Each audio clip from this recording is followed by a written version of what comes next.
سەروەتەکەی دەخاتە خزمەتی پاراستنی وڵاتەکەیەوە. کاتێک وڵات تووشی داگیرکاری دوژمنان دەبێ، وەک هاوڵاتی، ڕەنگە بیری شۆڕژگێڕی بێتە مێشکتەوە و بتەوێ پارێزگاری لە وڵاتەکەت بکەی. بەڵام ئەگەر ملیاردێر بی، ڕەنگە لە وڵاتەکەت هەڵبێ و ڕابکەی. بەڵام ئەم ملیاردێرەی باسی دەکەین بەو جۆرە بیری نەکردەوە. ملیاردێری تایوانی ڕۆبەرت ساو کە بەڕەچەڵک خەڵکی چینە، پلانێکی پێشکەشی بەرپرسانی وڵاتەکەی کردووە کە سوپایەک لە نیشانەشکێنی کارامە دابمەزرێنێ بۆ تایوان کە پێکهاتوون لە 300,000 نیشانشکێن لە ئەگەری داگیرکردنی تایوان لەلایەن چینەوە. ساو بڕیاری ئەوەیە 100 ملیۆن یۆرۆ بخاتە خزمەتی دروستکردنی ئەو سوپایەوە لە تەواوی تایوانیشدا بڵاویان پێ بکاو لە حاڵەتی ئامادەباشی دابن. ئەوەی جێگای سەرسوڕمانە، ساو پاڵپشتی سیاسەتەکانی پەکینی دەکرد و پاڵپشتێکی بەهێزی حیزبی شیوعی بوو. چەندین جار داوای هەڵبژاردننی کردووە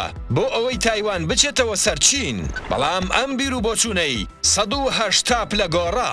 کاتێک ساڵی 2019 سەردانی چینی کرد، خۆی بینی کە چۆن حکوومەتی چین دژایەتی و سزای خۆپیشاندەران دەدا و مافیان پێشێل دەکات. ساو لەو کاتەوە بووەتە دوژمنێکی سەرسەختی چین. ئەو دەڵێت چین دەوڵەتێکی ساختەیە و دەوڵەتی مافیاگەریە.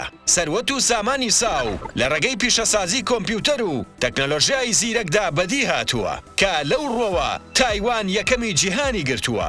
ساڵانە ملیارەها دۆلار دەخاتە سەرخەزێنی سامانی گشتی تایوان. سامانی ساو کە خاوەنداری کۆمپانیای یونایتد مایکرۆ ئەلکترۆنیک دەکا دەگاتە 203 ملیار جونەی ئستەرلینی. تاکو ئەم ساتەش پلانەکەی ساو لەلایەن حکوومەتی تایوانەوە ڕەت کراوەتەوە. ئایا ئەگەر تۆ ببیتە ملیاردێر، سەروەت و سامانەکەت دەخەیتە خزمەتی پاراستنی وڵاتەکەتەوە؟